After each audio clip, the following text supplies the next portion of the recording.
Hello students, PG Semester 3 2024 session.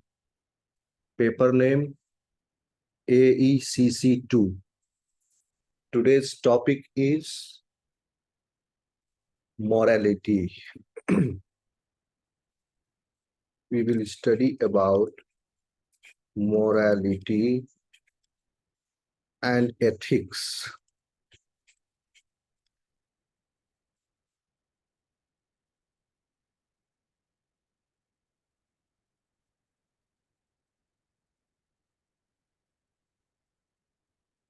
इन दोनों शब्दों में क्या संबंध है और ये है क्या? ओके, और फिर हम बाद में देखेंगे कि ethics is part of morality. It's a subset of morality. तो आज की क्लास का हमारा शीर्षक है ethics as a subset of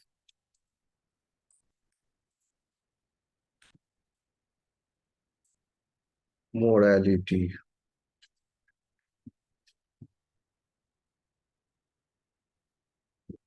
okay students, मेरी आवाज आ रही है? PG sem 3 all the courses MA, MSc, MCom, AECC 2.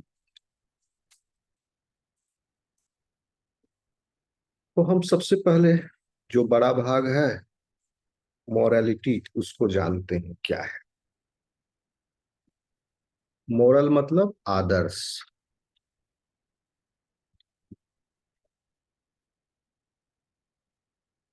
ठीक है, तो मोरालिटी हो गया उचित अनुचित का जो विचार आता है.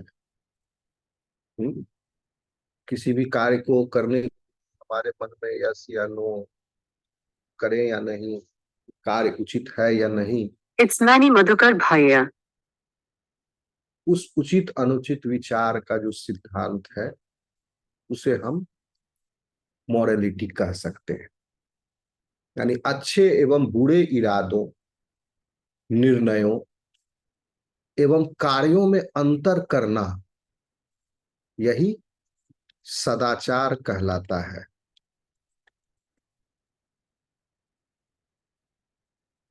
किसी व्यक्ति में अगर यह काबिलियत है कि वह अच्छे और बुरे इंटेंशंस, डिसीजंस एंड एक्शंस या वर्क या कोई भी, इसके बीच में अगर वह डिफरेंशिएट कर सके और वह प्रयोग में अच्छे वालों को लाए तो वह सदाचारी कहलाएगा.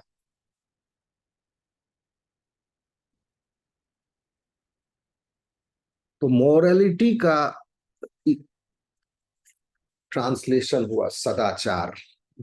हालांकि कहीं कहीं आप नैतिकता भी देखोगे. ठीक है, नैतिकता हुआ आपका एथिक्स, ये हुआ नीति शास्त्र. मतलब एथिक्स एक ब्रांच ऑफ फिलॉसफी भी है, एक पढ़ाई है, फिलॉसफी का एक ब्रांच है, इसलिए शास्त्र है. लेकिन इंडिविजुअल लेवल पर एथिक्स जो है वह नीति है, नैतिकता से संबंधित है, लेकिन इसकी पढ़ाई नीति शास्त्र कहलाती है.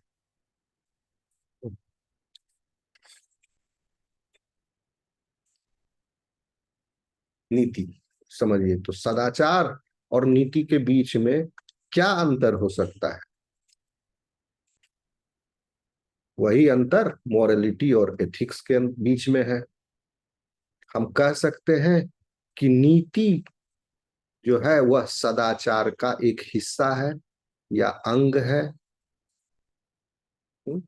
इसका हिस्सा है, पार्ट है. सदाचार करने के का आचरण जो है व्यक्ति के अंदर से आता है, तो वह नीति भी उसके अंदर है. उसी सदाचार के अंदर है। Okay students, so morality basically is the differentiation of intentions। लिखते जाइए, डिफरेंशिएशन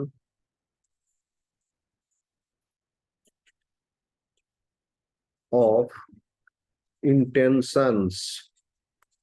इंटेंशन का अंतर, क्या उसका इरादा है। इंटेंशंस, डिसीजंस, और फिर उन इरादों पर उनका क्या निर्णय हुआ। डिसीजंस एंड देन जो एक्शन उसने लिया, ये विवेक कहलाया। एक तरह से सदाचार प्लस नीति इज इक्वल टू विवेक। इंटेंशन और डिसीजन दोनों मिलके उसके एक्शन को निर्धारित कर रहे हैं, उस व्यक्ति के, हर एक व्यक्ति के।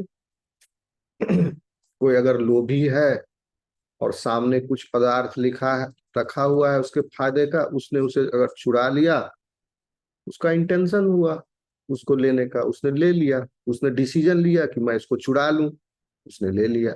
ठीक है, हम चुरा लेते हैं छुप के। एक्शन लिया उसने, आगे बढ़ के छुप के चुरा लिया। जैसे कोई एक पदार्थ रखा हुआ, लड्डू रखा हुआ है,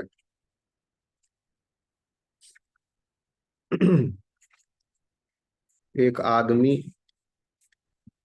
इसको अनगार्डेड है, इसको चुरा भी सकता है, नहीं भी ले सकता है। यह उसके सदाचार या मॉरलिटी से गाइड होगा, और उस मॉरलिटी के अंतर्गत जो उसके अंदर जो उसकी नीति होगी, उससे वह डिसीजन लेगा।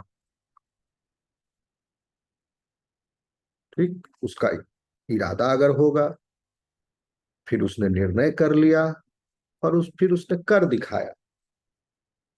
कुछ व्यक्ति ऐसे हो सकते हैं कि उसने इरादा कर लिया, निर्णय कर लिया, लेकिन एक्शन नहीं किया, चलो छोड़ो करके चला गया।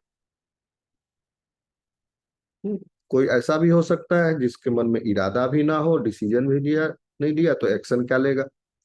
किसी ने तीनों को का किया। ओके, तो इस प्रकार हम लोग कार्य करते हैं, अच्छा या बुरा, इन आधार पर। ओके स्टूडेंट्स, सो ये उचित और अनुचित का विचार किया जाता है हर व्यक्ति के द्वारा। So in actions, differentiation of intentions, decisions, and actions between those that are distinguished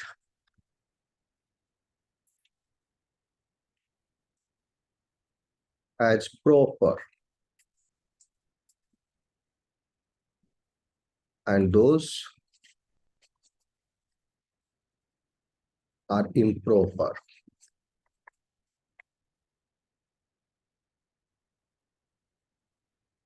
proper है कि इम्प्रॉपर है, यह एक्शन करना, यह हम अपने अंदर निर्णय लेते हैं। सो हम कह सकते हैं कि मॉरलिटी एक तरह से सेट ऑफ वैल्यूज भी है। फिर उस व्यक्ति के अंदर कौन से गुण है, किस प्रकार के। So morality is basically a set of values, beliefs and in values and beliefs के आधार पर उसके सिद्धांत, प्रिंसिपल्स, और इन प्रिंसिपल्स के द्वारा वह गाइड होता है। That guide and individuals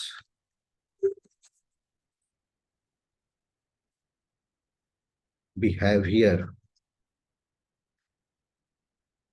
and decisions.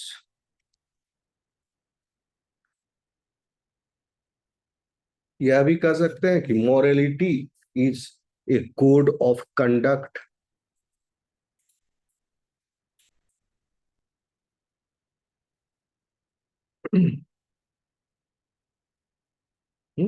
Code of conduct जो कॉमनली एक्सेप्टेड होता है सोसाइटी में कि इस तरह से करना उचित है, इस चोरी करना अलाउ नहीं है यहाँ पर इस सोसाइटी में। सो एक कोड ऑफ कंडक्ट है। It is a code of conduct that is commonly accepted. कहाँ पर? सोसाइटी में, इन a particular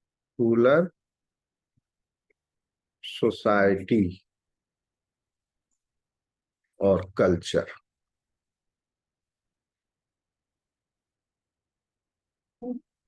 So one can make utilizing this on its own morals. The person can do distinction between right and wrong. So distinction between right and wrong is usually based on an individual's personal belief and values.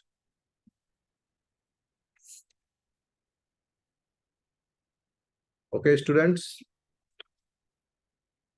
तो फिर ethics क्या है? ये तो हो गया morality, आदर्श या सदाचार, कह लीजिए आदर्श एवं सदाचार, ये मोरालिटी हो गई। एथिक्स नीति कहलाती है और यह एक ब्रांच है फिलॉसफी का, जिसे हम मोरल फिलॉसफी कहते हैं। और इसके अंतर्गत it is a branch of philosophy called moral philosophy,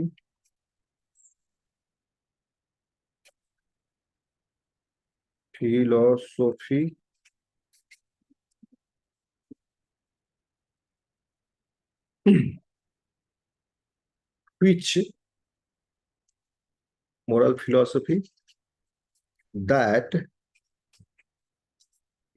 studies morality। Morality को अध्ययन करने वाला शास्त्र है एथिक्स। तो इसका मतलब हुआ मोरालिटी एक बड़ा चीज है, इसका व्यापक विस्तार है और उसको अध्ययन किया जा रहा है नीति के माध्यम से, नीति शास्त्र के माध्यम से, इसलिए नीति उसका भाग है। Okay, moral philosophy that studies morality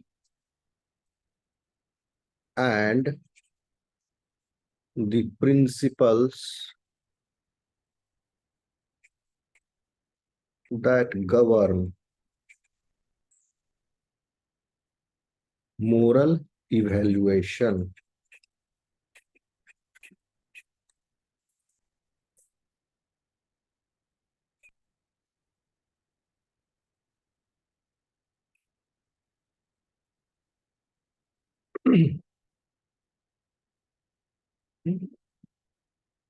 moral evaluation मतलब करे कि नहीं करे,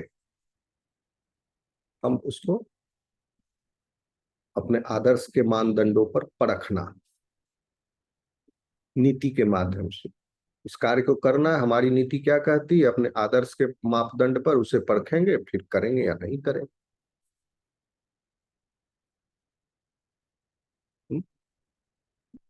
तो मोस्ट मेनी टाइम्स एथिक्स और मोरालिटी, यह दोनों शब्द एक दूसरे के लिए पर्यायवाची के रूप में प्रयुक्त होते हैं,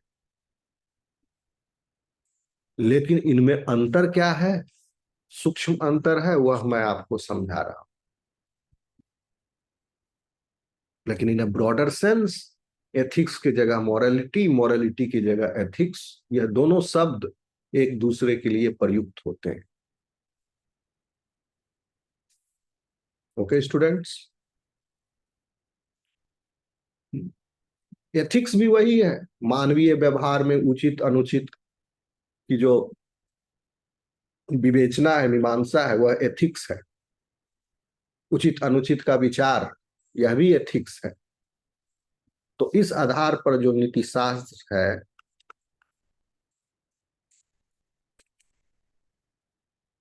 उसे आचार नीति कहा जाता है, नीति दर्शन भी कहा जाता है, आचार शास्त्र भी कहा जाता है। और यह दर्शन,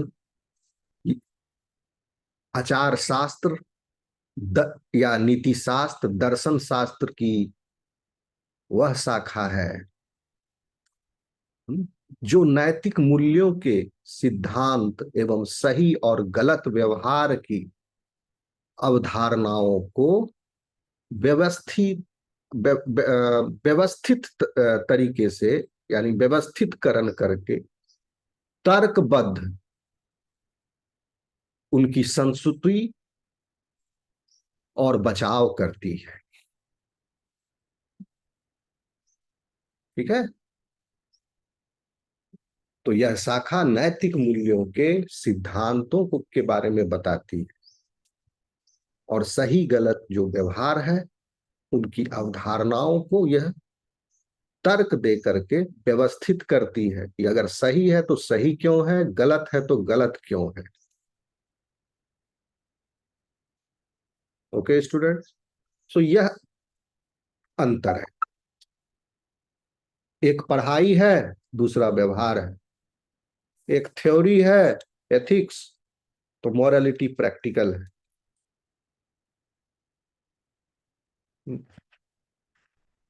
तो स्टूडेंट्स, आई होप कि आप मॉरलिटी और एथिक्स के बीच के सूक्ष्म अंतर को समझ पाए होंगे। आदर्श और सदाचार के साथ नीति शास्त्र का जो संबंध है वह आप समझ पाए होंगे।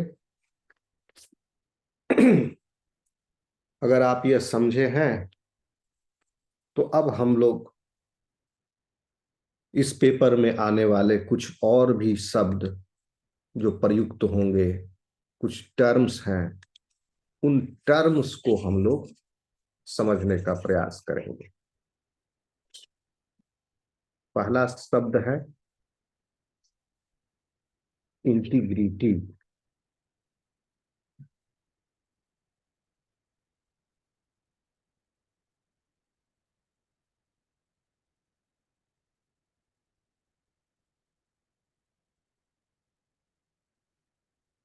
स्टूडेंट्स, आई होप कि मेरी आवाज आ रही है आपको।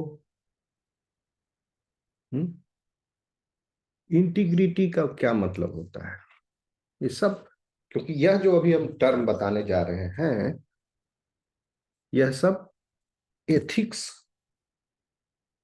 को गाइड करने वाले हैं तत्व, उनका नाम मैं ले रहा हूं। यानी ये सब तत्व आदर्श से आ रहे हैं व्यक्ति के अंदर और उसकी नीतियों को प्रभावित कर रहे हैं। Number 1, integrity.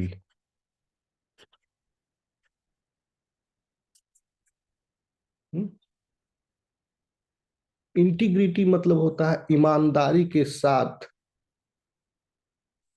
दृढ़ नैतिकता का पालन करते हुए सत्यनिष्ठा के साथ अपने कार्य को संपन्न करना।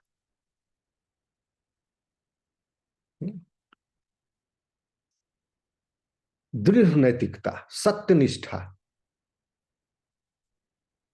यह जो है वह क्वालिटी है ऑनेस्ट बने रहने की। Integrity is the quality of being honest and having strong moral principles. It is the quality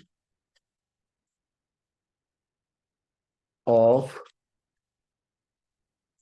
being honest and having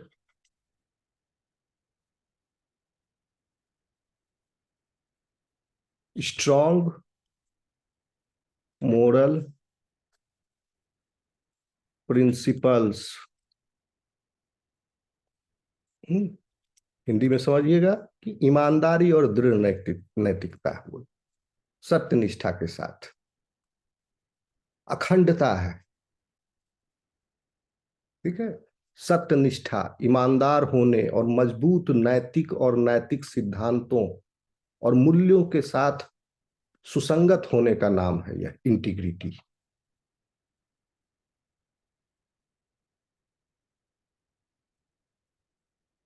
ठीक है, यह पाखंड के विरोध में है। और जब हम इंटीग्रिटी कहते हैं तो इंटीग्रिटी का मतलब ही होता है क्वालिटी ऑफ बीइंग ऑनेस्ट। इसमें कोई इफ बट किसी भी तरह की, अब ऑनेस्ट है तो किसी भी तरह की चालाकी की गुंजाइश नहीं, बहानेबाजी की, एक्सक्यूज की। Okay, so this is integrity. ये सब जो टर्म है आपके, आप अगर सिलेबस देखोगे यू विल फाइंड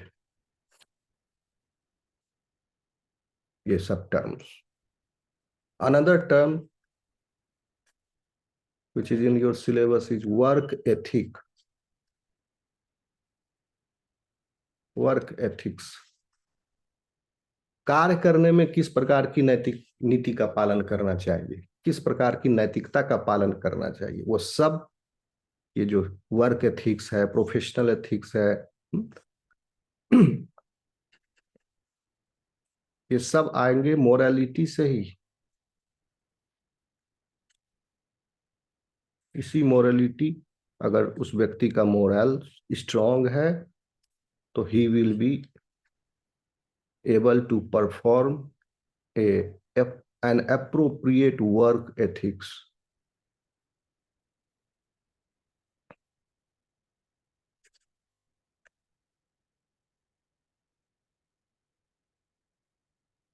इसी से आएंगे। व्यक्ति के पास अगर मोरालिटी उसका ठीक नहीं है तो उसका वर्क एथिक भी ठीक नहीं होगा। Okay, so work ethic is basically उस व्यक्ति का अपना पर्सनल सेट ऑफ वैल्यूज, जिसकी वजह से यह निश्चित होता है, डिटरमाइन होता है कि किस प्रकार से यह कर्मचारी अपने कार्य करने के स्थल पर व्यवहार करेगा। So it is work ethic is a personal set of values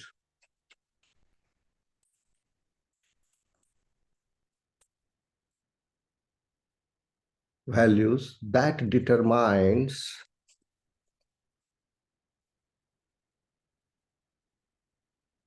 how an employee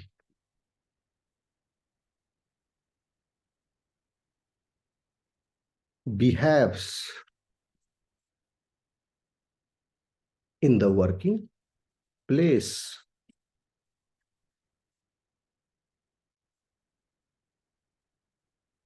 ठीक, सो काम भी करना है नैतिकता के साथ।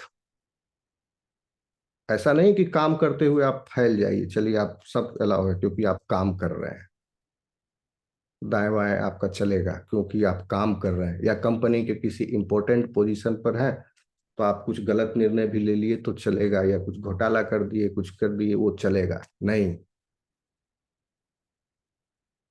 It's a value based hard work. So आपके कार्य करने के स्थल पर आपका हार्ड वर्क, वैल्यू बेस्ड जो हार्ड वर्क आप इनपुट करोगे ईमानदारी और डिलीजेंस के साथ, then that work will get benefited from you in the real sense. नहीं तो आप जितना काम करोगे उस वर्क को या उस कल्चर को, उस ऑर्गेनाइजेशन को, उस कंपनी को जितना फायदा पहुंचाओगे अपने कार्य के द्वारा, उतना या उससे ज्यादा ही आप नुकसान पहुंचा दोगे अपने इनकरेक्ट मोरल डिसीजंस या के द्वारा। तो मॉरलिटी अगर ठीक नहीं है, इसीलिए बहुत एग्जाम किया जाता है एम्प्लॉय का, मॉरलिटी अगर नहीं है तो उसका वर्क एथिक भी ठीक नहीं होगा।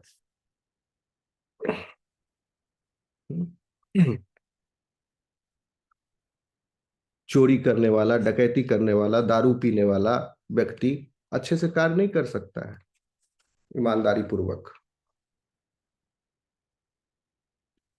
ओके, तो जब कार्य नहीं कर सकता है तो उस ऑर्गेनाइजेशन को बेनिफिट कैसे होगा?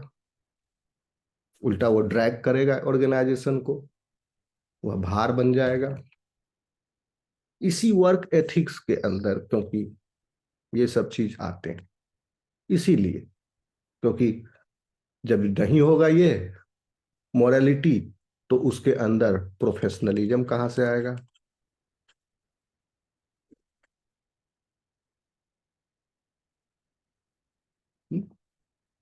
आपके वर्क एथिक्स अच्छा हो, इसके लिए आपको एक अच्छा प्रोफेशनल होना चाहिए। आप अपने कार्य के प्रति उत्तरदायित्व तो रहेंगे अच्छे तरीके से, तब आप अच्छे वर्क एथिक्स वाले कहलाएंगे। यानी आपके अंदर अकाउंटेबिलिटी होनी चाहिए।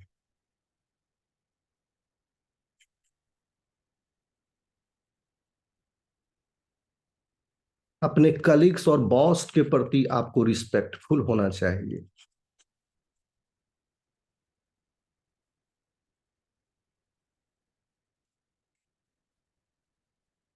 ये सब गुण होने चाहिए। और कार्य को करने के प्रति आप में लगन होनी चाहिए, डेडिकेशन होनी चाहिए। और कि कार्य को बिना रुके सही ढंग से चलते रहे, और कार्य में कोई कठिनाई आए तो आप उस बाधा को पार कर सकें और कार्य को अंजाम तक पहुंचाएं। इसके लिए डिटर्मिनेशन होना चाहिए।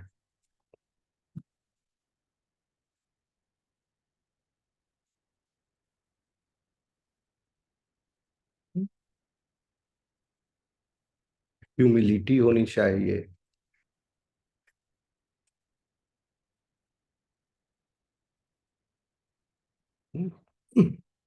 एक अच्छा मैनेजमेंट स्किल होना चाहिए। टाइम मैनेजमेंट स्किल होना चाहिए, गुड टाइम, शॉर्ट में कर, गुड टाइम मैनेजमेंट स्किल होना चाहिए। पॉजिटिव एटीट्यूड होना चाहिए और एक टीम वर्क में कार्य करने की कुशलता होनी चाहिए।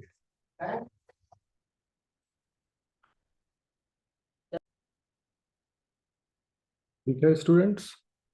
और इसी का उल्टा जो हो जाएगा वो बैड एथिक वर्क एथिक हो जाएगा, सॉरी हो जाएगा। व्यक्ति के वर्क क्वालिटी लो होगी।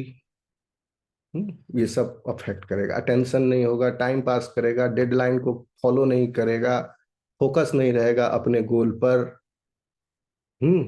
कंपनी के लिए बर्डन हो जाएगा। एब्यूजिव लैंग्वेज यूज करेगा वर्क प्लेस पर, हरासमेंट करेगा दूसरों का। ठीक है, तो इससे उसको, कंपनी को नुकसान है, अल्टीमेटली उसको फायर कर देगा उस पर्सन को, और फिर उसे काम नहीं मिलेगा कहीं। क्योंकि ये निगेटिव वर्क एथिक जो है सिस्टमेटिकली प्रोडक्टिविटी, कंपनी के प्रोडक्टिविटी को पीछे खींचता है। फिर एक बार वो बाहर आ गया तो लोगों का भरोसा कम होता है। ठीक है, ये सब आप इमेजिन कर सकते हो, ये सब नुकसान होंगे। ठीक है, तो एक और टर्म है आपके इसमें, एक टर्म और है, ये करेज।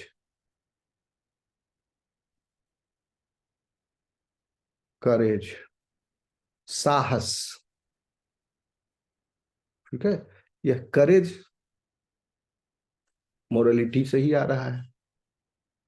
यह क्वालिटी है किसी भी व्यक्ति के अंदर कि वह कितना साहसी है। अपने तर्क आधारित, बुद्धि आधारित तर्क पर वह भय से रहित होकर के, फियरलेस होकर के आगे बढ़ के किसी कार्य को, चैलेंज को स्वीकार के उसको संपादित करने की क्षमता, यही साहस है। So it is basically it is courage is the quality of being brave or fearless while dealing with something difficult or painful or dangerous. So courage basically is the quality of being brave or fearless. ठीक,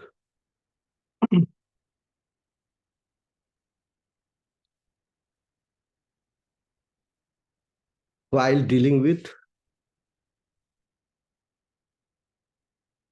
कब while dealing with something difficult,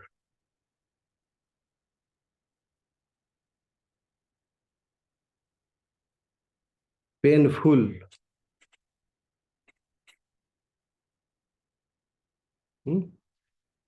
और dangerous.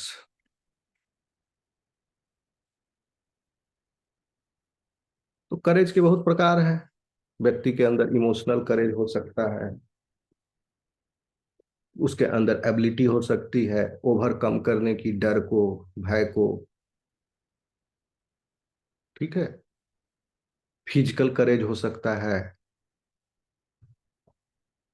हुँ? किसी भी दर्द को सहने की क्षमता, किसी बहुत कठिन कार्य को भी, जो फिजिकल वर्क है, हाथ पैर से वो करना पड़ेगा उसे, बहुत भारी चीज उठाना, कोई बहुत बड़ा कार्य करना, मेहनत वाला। तो ये सब फिजिकल करेज की पहचान है। बड़े बड़े मिस्र में पिरामिड जो बने, फिजिकल करेज है। मोरल करेज,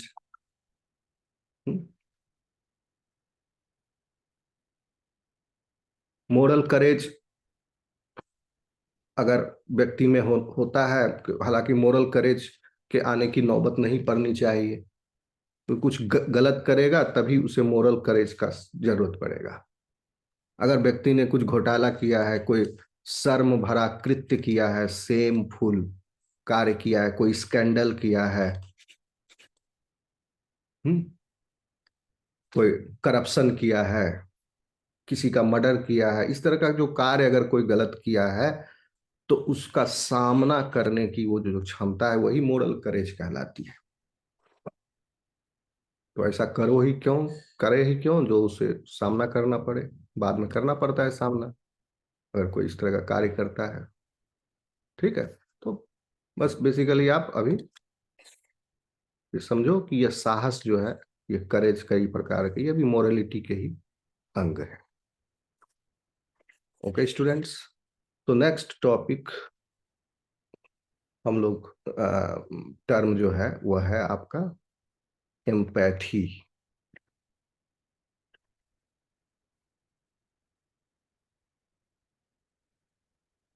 यानी एक दूसरे को समझने की क्षमता, एक दूसरे की भावनाओं को समझना।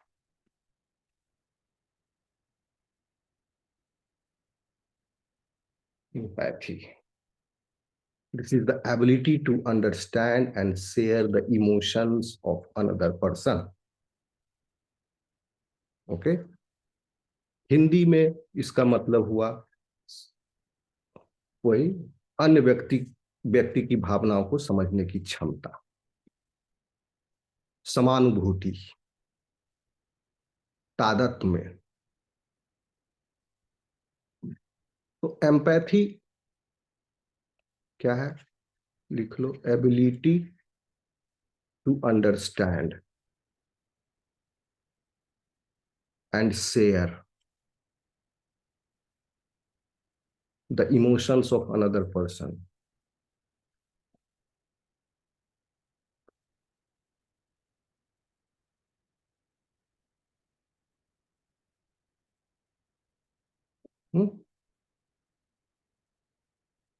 ठीक है,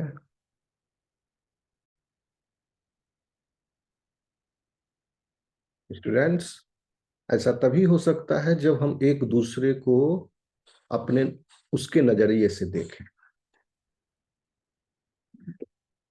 दूसरे के पर्सपेक्टिव से चीजों को देखने की कोशिश करें, तो उस व्यक्ति को समझ पाएंगे, उसकी भावनाओं को। और इस इम्पैथी की वजह से व्यक्ति कंपेशन के साथ एक दूसरे के साथ पेश आते हैं।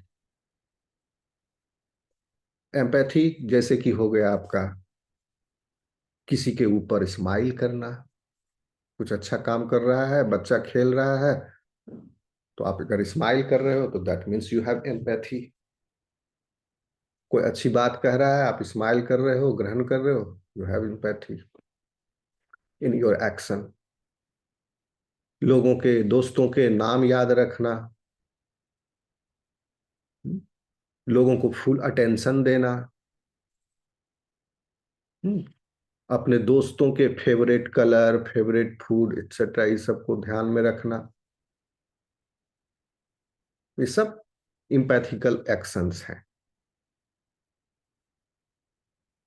कोई आपका नजदीकी कुछ ऐसा कार्य कर रहा है जो आपको उचित नहीं लग रहा है, तो उसे आप कंस्ट्रक्टिव फीडबैक देते हैं, सलाह देते हैं, यह भी एम्पैथिकल एक्शन है। तो इसके लिए व्यक्ति को क्यूरियस होना पड़ता है, संवेदन संवेदन हो संवेदनहीन तो उल्टा हो जाएगा, संवेदना से युक्त होना पड़ता है, आसपास की हो रही घटनाओं और लोगों के जीवन पर जो हो रहे प्रभाव, उसका प्रति उसे लगाव होना होता है। ओके, दूसरे की बातों को सुनना होता है, सोशल एक्शन, मूवमेंट, ये सब करने की जरूरत होती है, कुछ बनाने की जरूरत होती है। ओके, तो यह हो गया एम्पैथी आपका, लोगों को समझने की आवश्यकता। इसी से समाज में हार्मोनी, लास्ट क्लास में हम लोग पढ़े थे, समाज में हार्मोनी आती है, सोसाइटी में। तो अगर इन गुणों से परिपूर्ण व्यक्ति होता है तो उसमें सेल्फ कॉन्फिडेंस का अभाव नहीं होता, वो व्यक्ति अपने आप में तृप्त की अनुभूति करता है, तो उसे सेल्फ कॉन्फिडेंस मिलता है।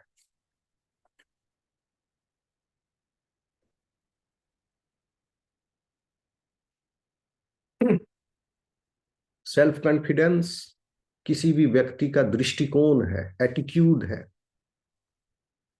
उनकी क्षमताओं के, उस व्यक्ति के पास क्या क्षमता है, क्या कार्य कुशलता है, उसके, उस व्यक्ति के अपनी क्षमताओं और कार्य कुशलताओं के प्रति उस व्यक्ति का नजरिया ही कॉन्फिडेंस होता है। हिंदी में नहीं कह पा रहे हैं अच्छे से, लेकिन आप समझ गए। The English definition of this will be self confidence basically is a person's attitude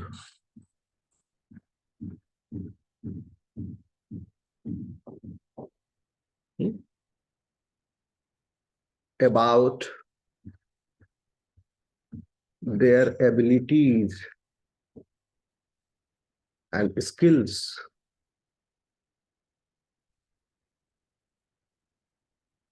यही सेल्फ कॉन्फिडेंस है।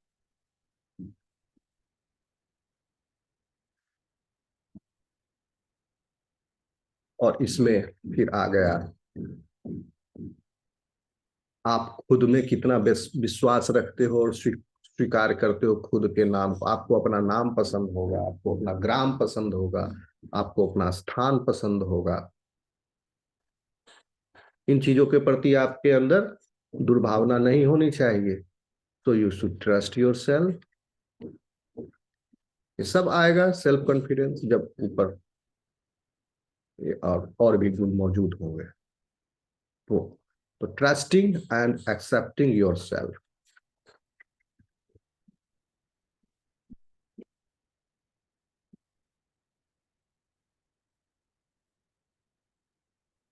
आपका अपने लाइफ के ऊपर कंट्रोल होने का सेंस होगा, सेल्फ कॉन्फिडेंस होगा। तो यू विल बी हैविंग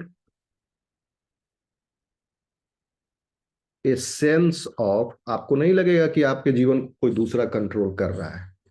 अगर आपके अंदर सेल्फ कॉन्फिडेंस होगा तो आप अपनी शर्तों पर, अपनी इच्छाओं के अनुसार जीवन को व्यतीत करेंगे। हैविंग ए सेंस और आप of control in your life.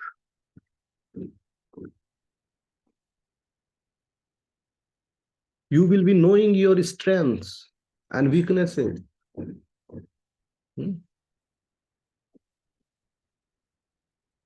अगर आप अपने स्ट्रेंथ और वीकनेस को नहीं जानते हो और उसके बाद कह रहे हो कि हमें सेल्फ कॉन्फिडेंस है, तो इसका मतलब आपको ओवर कॉन्फिडेंस है, फॉल्स कॉन्फिडेंस है।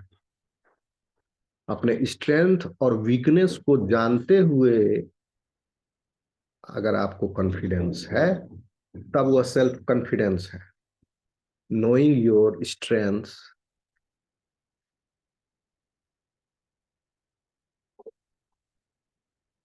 And weaknesses.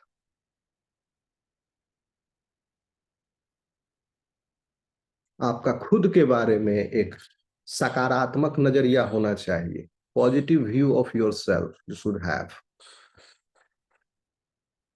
अपने लाइफ में रियलिस्टिक, आप लिख लेना, अपने लाइफ में रियलिस्टिक एक्सपेक्टेशंस होने चाहिए लोगों को, गोल होने चाहिए रियलिस्टिक वाले।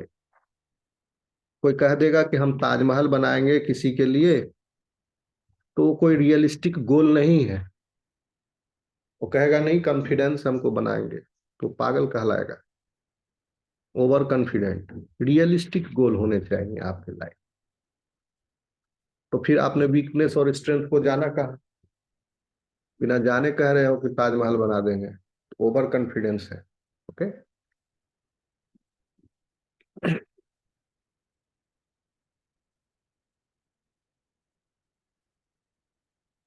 तो सोशल कॉन्फिडेंस आप में आएगा सेल्फ कॉन्फिडेंस से। आपकी वैल्यू बढ़ेगी समाज में। खुद पर कॉन्फिडेंस होगा तो समाज में भी आप पर यकीन करेगा।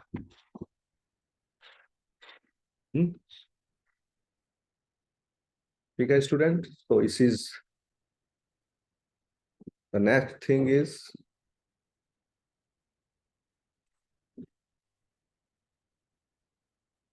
अब प्रोफेशन पर आते हैं।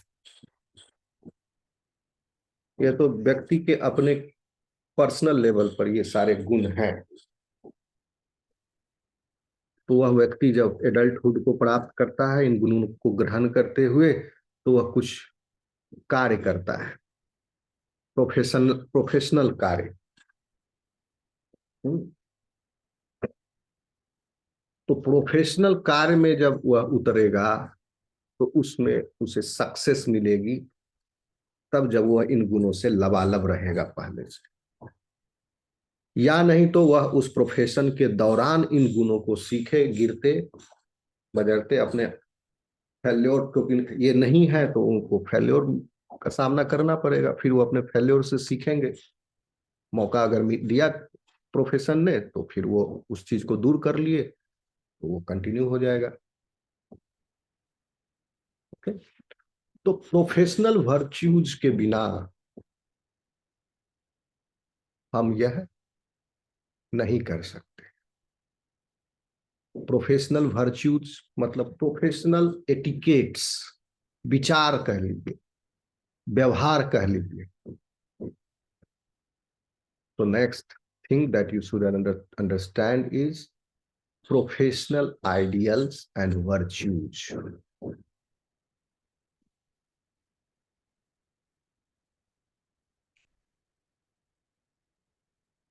ये सारे जो गुण उत्पन्न हुए उससे समाज को नहीं फायदा हुआ, आपके कार्य के माध्यम से तो कोई विशेष लाभ नहीं होगा आपको पर्सनल। समाज को क्या लाभ मिला फिर? इतना अच्छा मनुष्य था वो, लेकिन समाज को लाभ नहीं दिया, वो चला गया था जंगल तपस्या करने। लेकिन अगर प्रोफेशन में है वो व्यक्ति तो समाज को लाभ होगा। ठीक है, तो प्रोफेशनल आइडियल्स एंड वर्च्यूज का निर्माण होगा।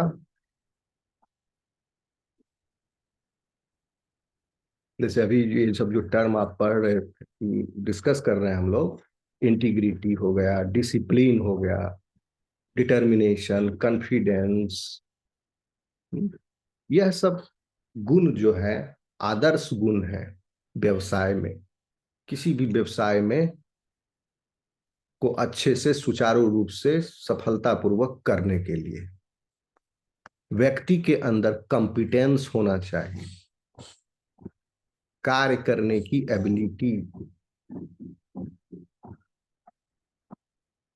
उस व्यक्ति की रिलायबिलिटी होनी चाहिए, ऑनेस्टी होनी चाहिए, वह व्यक्ति रिस्पेक्टफुल हो दूसरे के प्रति, तभी वह प्रोफेशनल में अच्छे से कार्य कर पाएगा, प्रोफेशन को फायदा पहुंचा पाएगा। साथ ही बीच बीच में वह खुद को अपग्रेड भी करते रहे ट्रेनिंग के माध्यम से, पॉजिटिव होना होगा उससे, तब कंपनी को, कार्यस्थल को फायदा है उससे। ओके, तो इस प्रकार से प्रोफेशनल एटीट्यूड रख के व्यक्ति फिर सफल हो जाता है।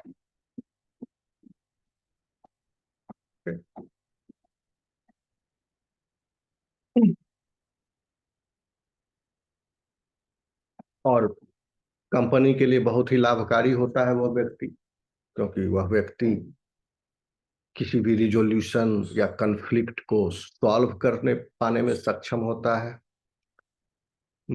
उसका पर्सनल एम्बिशन हाई होता है फिर, जिससे वह अपने जिस कार्य से जुड़ा है, जिस कार्यस्थल से जुड़ा है, उसके अपने एम्बिशन के चक्कर में उसके कंपनी का भला हो जाएगा।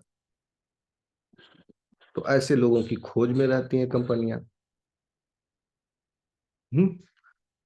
उसके अंदर कस्टम, मैनर्स, अकाउंटेबिलिटी, रिलायबिलिटी सब पाया जाता है। तो ऐसा एंटरप्रेन्योर फिर सफल हो जाता है अगर उसके अंदर पेशेवर विचार है, प्रोफेशनल आइडियल्स एंड वर्च्यूज है।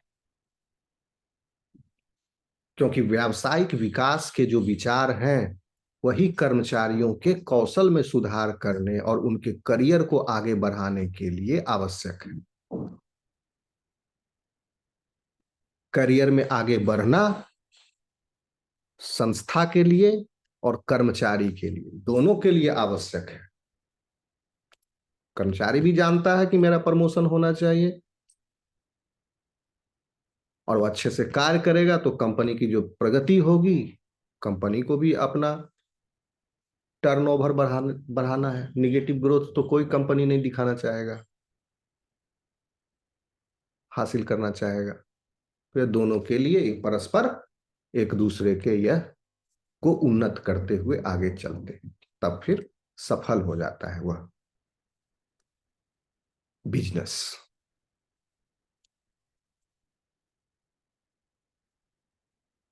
और जब कंपनी में वृद्धि होती है तो वह कर्मचारियों को, जो उन्होंने मेहनत किया, ऐसे कर्मचारियों को वह फिर रिवार्ड देते हैं, बोनस देते हैं, अप्रेजल देते हैं, ठीक है, प्रमोशन देते हैं।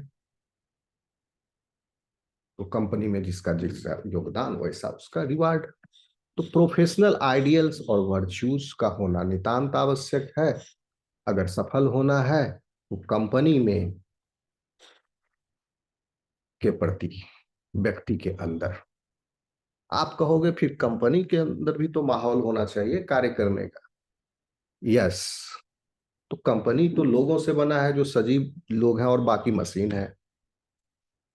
तो अभी हम लोगों की बात कर रहे हैं, चाहे वो लोग में उस कंपनी का सीईओ मालिक हो या उसका मजदूर कर्मचारी हो, दोनों ही लोग हैं।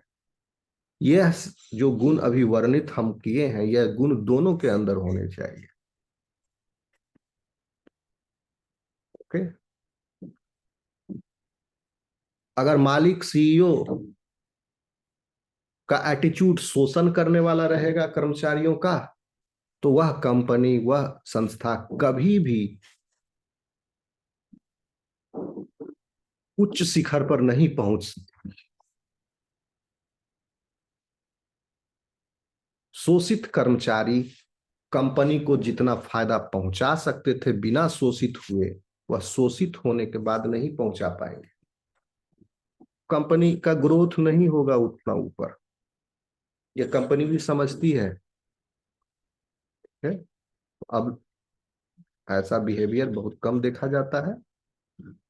और कर्मचारियों में भी काम चोरी नहीं होनी चाहिए, क्योंकि उसने हायरिंग के वक्त जो सैलरी मांगा था कंपनी ने एग्री किया, ओके हम देंगे आपको इतना। तो आप काम जो उसमें लिखा है आपके एग्रीमेंट में उतना काम भी तो कीजिए। कर्मचारी जी भी चुराते हैं, चोर बहाने बना के छुट्टी लेंगे। जो कार्य दिया गया उसको अच्छा से ना करके गड़बड़ कर देंगे, नुकसान हो जाएगा कंपनी को। तो यह कर्मचारियों की लापरवाही है। तो फिर ऐसे कर्मचारियों का भविष्य भी उज्जवल नहीं होता है। कंपनी वार्निंग देगी, एक वार्निंग, दो वार्निंग, कोई कंपनी करा होगा वो पहले वार्निंग बिना दिए निकाल देगा। काम करने वालों की कमी नहीं है। आप जहां चौड़े हुए कुछ उदारता दिखाएंगे, अगर उसके बॉस में ये सब गुण ज्यादा भरे होंगे तो आप ठीक है वार्निंग दिए, ओके। कि आप अपने अंदर मैनर ठीक कीजिए, अकाउंटेबल बनिए, रिलायबल बनिए, मेहनती बनिए, ऑनेस्ट बनिए, इंटीग्रिटी लाइए काम में, ये सब कहेगा। कंपनी एक्सपेक्ट करेगा, आपको हायर किया, आपके उसने 8 घंटे खरीद लिए हैं, ठीक है। तो स्टूडेंट्स, तो हम जब देख रहे हैं एथिकल वैल्यूज किसी भी लोग, किसी भी पर्सन को सफल बनाने में कितनी मदद करता है, तो ऑर्गेनाइजेशन या संस्था भी जब सफल होती है तभी जब उस संस्था से जुड़े लोग उन एथिकल वैल्यूज को फॉलो करते होंगे। तो ऑर्गेनाइजेशन में भी एथिक्स, नहीं तो ऑर्गेनाइजेशन का क्या फायदा? क्यों बना रहे ऑर्गेनाइजेशन? मत बनाओ, क्योंकि वो फेल हो जाने वाला है बिना एथिक्स के। ऑर्गेनाइजेशनल एथिक्स ऑर्गेनाइजेशन के लिए तो बहुत जरूरी है, नहीं तो ये ऑर्गेनाइजेशन ग्रो नहीं होगा। और हर कंपनी अपने ऑर्गेनाइजेशन के अकॉर्डिंग कुछ जो एथिक्स है वो तो कॉमन है, सब जगह होने चाहिए। ऑनेस्टी तो डॉक्टर के हॉस्पिटल में भी चाहिए, रेस्टोरेंट में भी चाहिए, एम्प्लॉयज की हर जगह ऑनेस्टी चाहिए। और कुछ अपने सेट्स, गाइडलाइंस, ऑपरेशंस के जो गवर्न करते होंगे या उनके बिजनेस कंडक्ट को जो प्रभावित करते होंगे। हर ऑर्गेनाइजेशन अलग अलग प्रकार का है, तो उनको ध्यान में रखते हुए और जो कॉमन वैल्यूज हैं, शेयर्ड वैल्यूज हैं, उनको ध्यान में रखते हुए एक एग्रीगेट करके उसका अपना हर ऑर्गेनाइजेशन एक कोड ऑफ कंडक्ट बनाती है। हम पूरा नहीं लिख रहे हैं, नहीं तो टाइम लगेगा। आप ये नोट्स बना लोगे जो मैं बोल रहा हूं, ओके। तो इन कोड ऑफ कंडक्ट में जो ऑर्गेनाइजेशन की एथिक्स होगी क्या हो सकती है, आप अनुमान लगा सकते हैं? क्या कहेगा कंपनी अपने कर्मचारियों को कि इंटीग्रिटी मत रखो? डेफिनेटली रखो, इंटीग्रिटी होनी चाहिए कर्मचारियों में, ऑनेस्टी होने चाहिए, यही सब रहेगा कोड ऑफ कंडक्ट में। वो ट्रांसपेरेंसी की बात करेगा, अकाउंटेबिलिटी की बात करेगा, सोशल रेस्पॉन्सिबिलिटी की बात करेगा। और कंपनी है, ऑर्गेनाइजेशन है, तो एनवायरमेंटल फ्रेंडली होनी चाहिए, आपका एनवायरमेंट के प्रति रेस्पॉन्सिबिलिटी की बात करेगा। किस तरह से मैनेज करना है, उन मैनेज करने में क्या क्या आपको करना चाहिए, क्या नहीं करना चाहिए, वह गुड मैनेजमेंट प्रैक्टिस की बात करेगा। यही सब होंगे code of conduct, integrity, honesty, transparency, accountability, social responsibility, environmental responsibility, good management practices. यह सब आपके अंदर होने चाहिए, तब आप एक सफल व्यवसायी बन सकते हो या किसी सफल व्यवसाय के हिस्से हो सकते हो। और यह एथिकल बिहेवियर बहुत इंपॉर्टेंट है ऑर्गेनाइजेशन के सक्सेस के लिए और उस ऑर्गेनाइजेशन के एम्प्लॉइज के सक्सेस के लिए, क्योंकि यह जो सक्सेस मिलेगा उससे वो लोग अपने प्रॉब्लम्स को फिक्स कर लेंगे, अपने आप में सुधार लाएंगे, कंपनी को प्रोग्रेस करेंगे, पर्सन का भी प्रोग्रेस होगा। जहां वो पहले 2 लाख कमाता था, अब कंपनी ग्रो की, अब उसे 4 लाख मिलेगा, कंपनी ग्रो करेगी तो उसके बच्चे ज्यादा अच्छा खाएंगे पिएंगे रहेंगे, ओवरऑल इम्पैक्ट पड़ेगा। तो उस व्यक्ति के खुद के लिए इंप्रूव करने के लिए भी बहुत जरूरी है। और ये बिना ये इफिशियंसी भी इंक्रीज होगी, तब इफिशियंसी इंक्रीज होगी तभी तो होगा ये, और इफिशियंसी इसी तरीके से इंक्रीज होगा, चोरी बेईमानी करने से तो होगा नहीं। Okay students, I think you have got the concept of professional ideals and virtues. Now I'm coming to what should be the duties and rights of employees and employers. व्यक्ति कार्य कर रहा है, अपना ड्यूटी निभा रहा है, तो इंडिविजुअल लेवल पर और ऑर्गेनाइजेशन के लेवल पर आप एक तरफ बना लीजिए ड्यूटी और यहाँ राइट्स।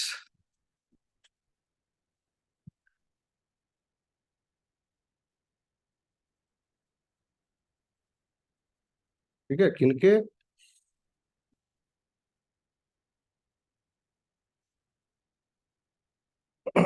एम्प्लॉइज के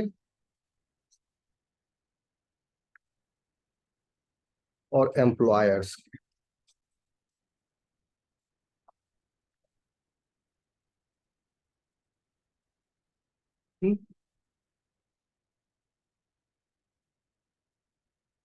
एक, जब आप एम्प्लॉयमेंट में जाओगे तो एक एम्प्लॉयमेंट एग्रीमेंट होता है।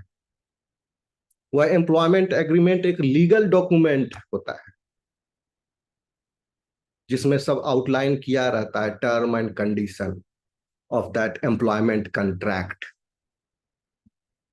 क्या होता है? एम्प्लॉयमेंट डॉक्यूमेंट होता है जो कि एक तरह का लीगल डॉक्यूमेंट है। इस डॉक्यूमेंट के अंदर टर्म्स एंड कंडीशंस होते हैं। ठीक है, और अगर दोनों पार्टी, एम्प्लॉयर एंड एम्प्लॉय, दोनों एग्री हो गया इन टर्म्स एंड कंडीशंस पर, इस कॉन्ट्रैक्ट पर, both the parties if they agree, दोनों सहमत हो गए कि हम आपसे क्या एक्सपेक्ट करते हैं और आप हमसे क्या एक्सपेक्ट करते हैं, दोनों एक दूसरे को ये कह दिया कि हम इतना हजार एक्सपेक्ट करते हैं, ये कह दिया कि हम इतना काम एक्सपेक्ट करते हैं, दोनों राजी, ओके डन, दोनों ने कॉन्ट्रैक्ट पर साइन कर लिया। ओके, तो अब आप बंध गए उस कंपनी से कार्य करने के प्रति ईमानदारी से, इंटीग्रिटी के साथ, बिना चोरी बेईमानी किए। तो आपके कुछ कर्तव्य हैं, कुछ अधिकार हैं। ठीक, आप काम करने के लिए राजी हुए हैं वहां पर, अपना शोषण करवाने के लिए राजी नहीं हुए हैं, तो वह आपका अधिकार में आएगा। किसी महिला के साथ गलत बर्ताव अगर उसके कार्यस्थल पर हो रहा है, वह उसके लिए नहीं आई है, वह ड्यूटी करने के लिए आई थी। ठीक है, तो वहां पर उसके अधिकार उसका की रक्षा करेंगे। ओके, लेकिन कोई महिला काम ही ना करे, सिर्फ अधिकारों की बात करती रहे, तो कंपनी फायर कर देगा। आप काम करते नहीं, अधिकार ये चाहिए वो चाहिए, आपका ड्यूटी कहाँ है? या कोई पुरुष तो ये एक बैलेंस है दोनों के बीच में, आपका ड्यूटी और राइट दोनों का बैलेंस बना के चलना है, कंपनी को भी और अधिकारी को और एम्प्लॉइज को। ड्यूटी भी फिक्स है, राइट्स भी फिक्स, हालांकि दोनों फिक्स्ड है, का बाउंड्री बहुत क्लियर है, फिर भी इग्नोरेंस होता है। तो you should know clearly about duties and rights of both employees and employers. जैसे एम्प्लॉइज का, ये एम्प्लॉय हो गया, इसका ड्यूटी क्या क्या होना चाहिए, कोई समझाने की बात तो है नहीं, आप कहोगे हाँ होना ही चाहिए, ये काम पर प्रेजेंट होना चाहिए, be on the work, be at the work, be at work on time and provide services. ये नहीं कि काम पर आ गए लेकिन काम नहीं कर रहे हैं, टाइम पर तो आ गए, काम नहीं कर रहे हैं। सिर्फ काम पर, टाइम पर आना ही नहीं, be at work on time आना ही नहीं, and provide services on time, company को काम कीजिए टाइम से।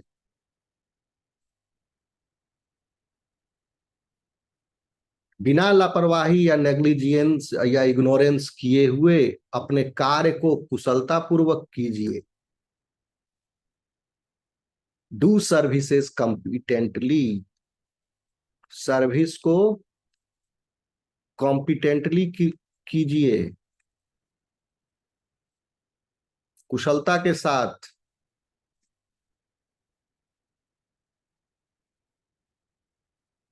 और बिना लापरवाही के, एंड विदाउट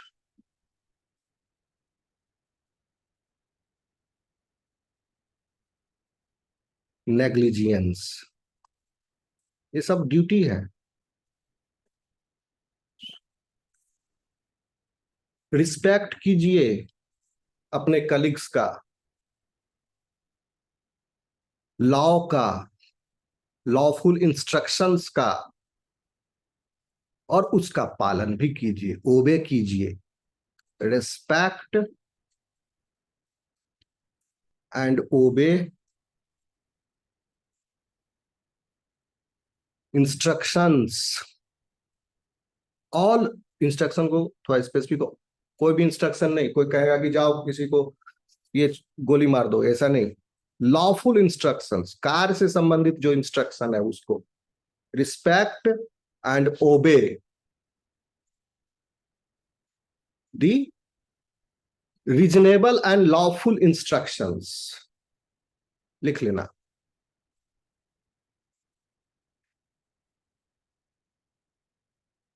मिसकंडक्ट नहीं करना कार्यस्थल पर, no misconduct.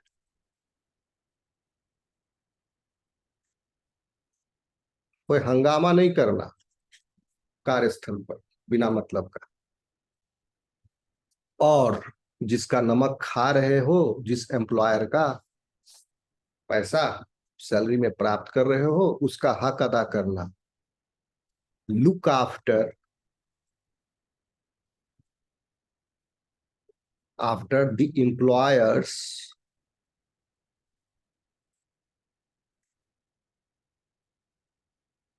Employers best interest, मालिक का नुकसान नहीं कर देना। उसका संपत्ति, उसके बिजनेस को बचा बचा के काम करना अपना समझ के। तो क्या जाता है, कोई सामान है, मालिक थोड़े देख रहा है, फेंक दिया, लापरवाही से तोड़ दिया, तो नुकसान हो गया कंपनी का। कोई मान ले 1,000 रुपये का सामान हो, तो ये तो ड्यूटीज हो गए किसके, एम्प्लॉइज के। तो एम्प्लॉयर्स की भी ड्यूटीज है। जैसे कि वह ऐसी पॉलिसीज को बढ़ावा दे, इस्टेब्लिश करे, जो एम्प्लॉइज को के प्रति एम्प्लॉयमेंट के नैतिक मूल्यों के प्रति उत्तरदायी हो। पॉलिसीज अच्छी अच्छी पॉलिसीज लाएं जो एम्प्लॉयमेंट एथिक्स से संबंधित हों। जब एम्प्लॉयमेंट एथिक्स से संबंधित पॉलिसीज होंगी तो डेफिनेटली अच्छी पॉलिसीज होंगी, शोषण करने वाली नहीं होंगी कर्मचारियों को। अच्छी लीव पॉलिसी लाएं। गर्भवती महिलाओं को छुट्टी दें, बच्चों से काम न कराएं, पुरुषों को भी उचित समय पर मांगने पर उसकी नीड को देखते हुए उसे छुट्टी दें। इन्हें इन्हें काम कुछ नहीं जाना है, कोई कहे कि मेरे बच्चा को टीका लगवाने जाना है, हमको छुट्टी चाहिए, और उसका बॉस कहे कि कहीं जाने नहीं मिलेगा, तो वो कितना निराश हो जाएगा। तो वह जब काम करेगा ऐसा व्यक्ति तो मजबूरी में करेगा, मन से तो नहीं कर पाएगा। तो एम्प्लॉयज वहां पर अपनी ड्यूटी, एम्प्लॉयर्स अपनी ड्यूटी को नहीं निभा रहे हैं, फिर वो उस बिजनेस पर फर्क पड़ेगा। तो वह एम्प्लॉयर ही खुद दुश्मन है अपने बिजनेस का इस केस में। टाइम टू टाइम जो है वर्क टाइम को डिफाइन करना पड़ेगा। वर्क, अब मान लो गर्मी के टाइम में इस टाइम आना है, ये आना है, 2 घंटा छुट्टी, ये लंच ब्रेक, वो ये, ठीक है, ये सब ओवर टाइम अगर कोई कर दिया तो उसका क्या एक्स्ट्रा मिलेगा उसको, मजदूरी की जो दर हो वो अच्छी हो, ठीक है, किन किन दिनों को छुट्टियां मिलेंगी। उन वर्कर्स को नोटिफाई कीजिए जिनका शिफ्ट चेंज हो रहा है टाइम पे, वो नोटिफाई कर दिए, उनको पता नहीं उनका शिफ्ट है उस समय वो अब्सेंट रह गए, तो उनको प्रॉपरली इन्फॉर्म कीजिए, और समय समय पर उनके वेजेस का भुगतान करते रहिए। पे वेजेस रेगुलरली, मजदूरी देते रहिए, सैलरी देते रहिए, डिले मत कीजिए ज्यादा।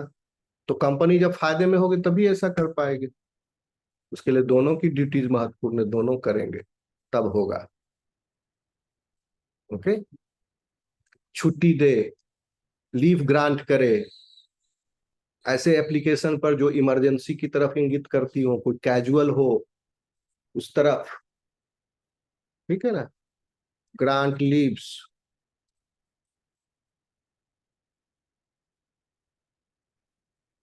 बहुत सारी ड्यूटीज है, हम कुछ प्रमुख ड्यूटी 3 3 4 4 लिख दे रहे हैं यार। इतना ही आप लिखोगे अगर परीक्षा में यह पूछा जाता है, टेबल बना के लिख दोगे और अच्छा रहेगा। अब देखिए, तो ड्यूटी अगर एम्प्लॉइज का, एम्प्लॉयर इतना कर रहा है, पेमेंट कर रहा है, देखिए पे कर रहा है वो टाइमली, महीना पूरा हो नहीं रहा है वो दरमाहा दे दे रहा है, देखो पे कर रहा है, तो उसके भी अधिकार है भाई एम्प्लॉयर्स के। वो आपसे काम खोजेगा और काम नहीं करने पर फायर भी करेगा। क्या करेगा? फायर कर सकता है। आप फिर आंदोलन नहीं करने लग जाओगे कि हमको क्यों निकाल दिया। अगर आंदोलन करके कंपनी पर दबाव बनाओगे, रखना पड़ जाए, वो कंपनी बैठ जाएगी फिर एक दिन। अब दीमक की तरह वह एम्प्लॉय दीमक की तरह कंपनी को चाट जाता है, उसको बैठा देता है, कंपनी बीमार हो जाती है और फिर बंद, ताला लटक गया। तो एम्प्लॉयर्स की जो ये जो ड्यूटी कर रही है उसके बदले में उसके अधिकार हैं। द राइट टू फायर, बर्खास्त करने की का अधिकार। द राइट टू हायर, जब हायर करने का अधिकार है तो फायर करने का। हायर और फायर।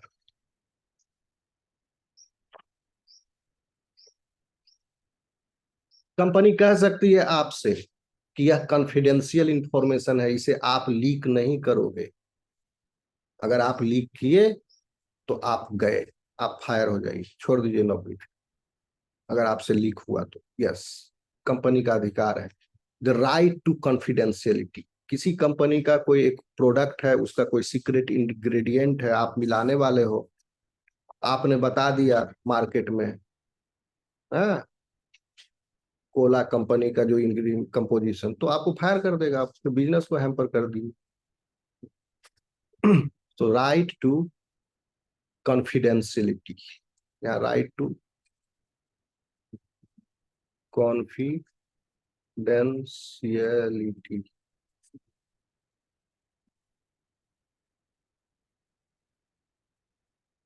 उसके पास राइट है एक वर्क पॉलिसी को इंप्लीमेंट करने का, right to implement work policy.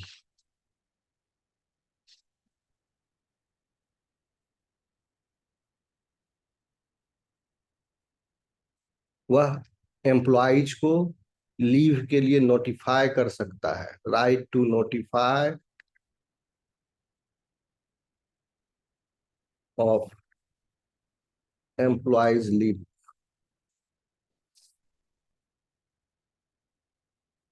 Employ ने कहा मुझे 15 दिन का छुट्टी चाहिए क्योंकि हमको अपने पिताजी का ऑपरेशन कराना है।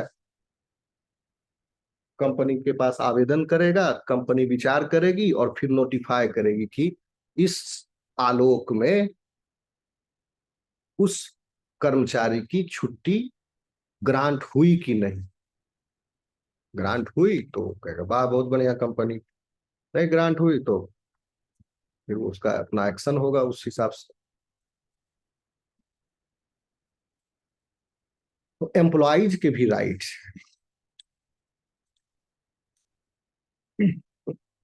उसे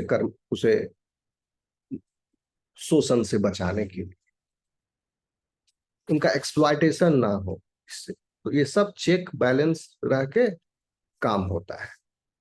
क्या राइट है? उन्हें ब्रेक टाइम मिलना चाहिए।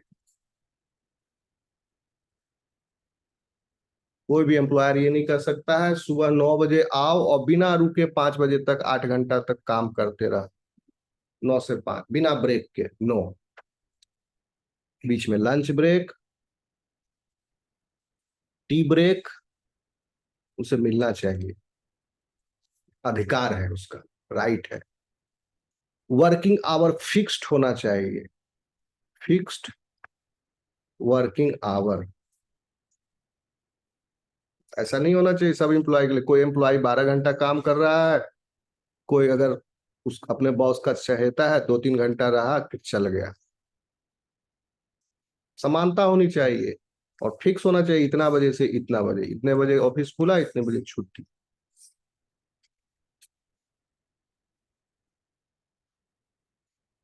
सेफ एनवायरनमेंट होना चाहिए, महिलाओं के प्रति सेफ होना चाहिए।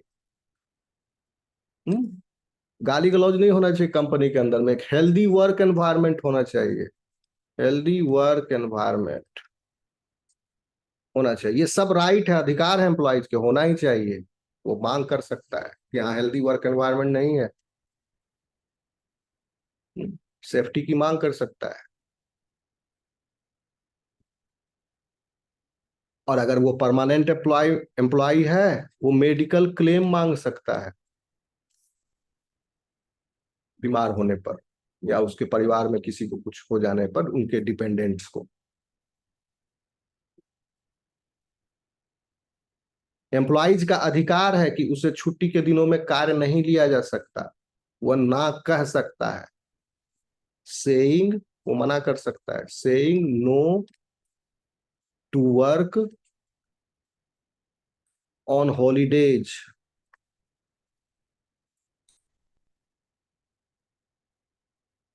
एम्प्लॉयर कह रहा है कि संडे को आइए काम कीजिए,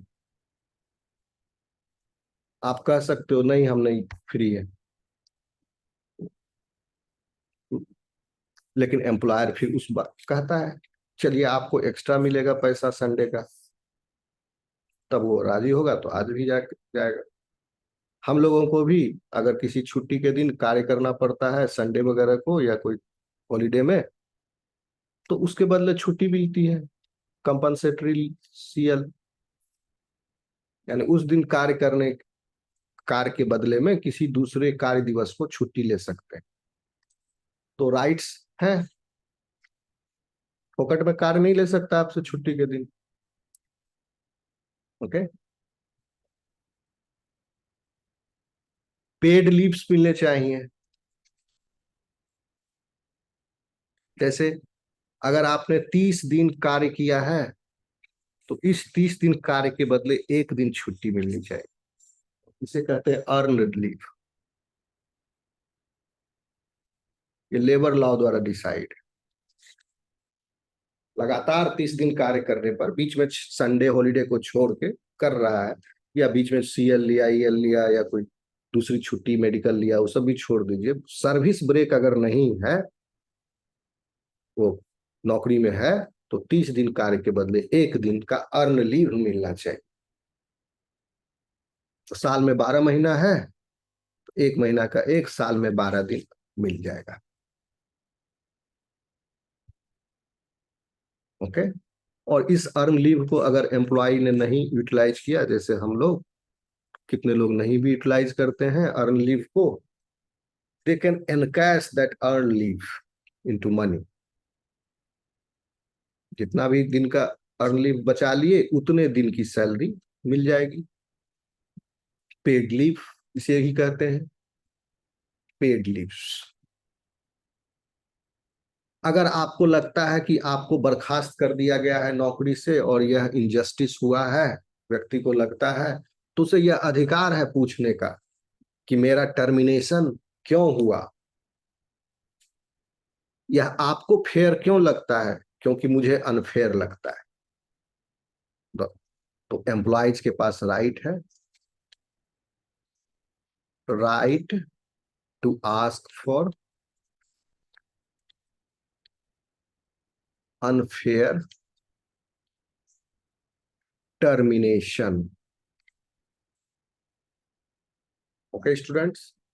So these are the things that you should keep in your mind. आप कर्मचारी के कर्तव्य और अधिकार से क्या समझते हैं, यह इसका एक क्लियर आइडिया होना चाहिए आपको।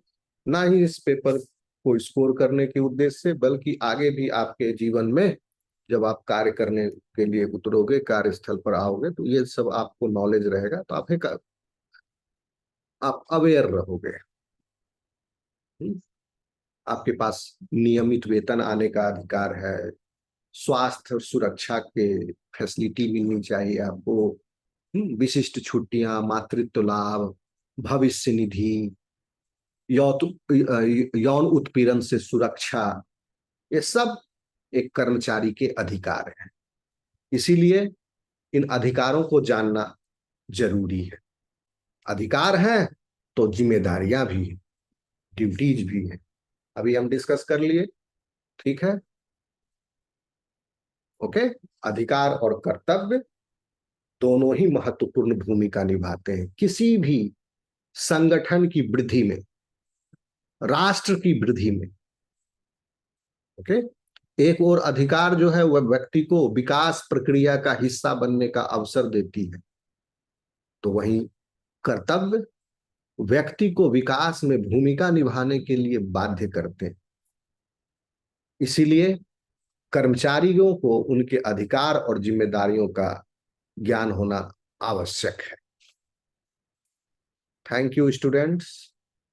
This topic is over now and the unit 1 of AECC 2 paper ethics and work culture is over. Unit 1 is over, students, of this paper. There are 5 units, so 1 unit is over. Thank you.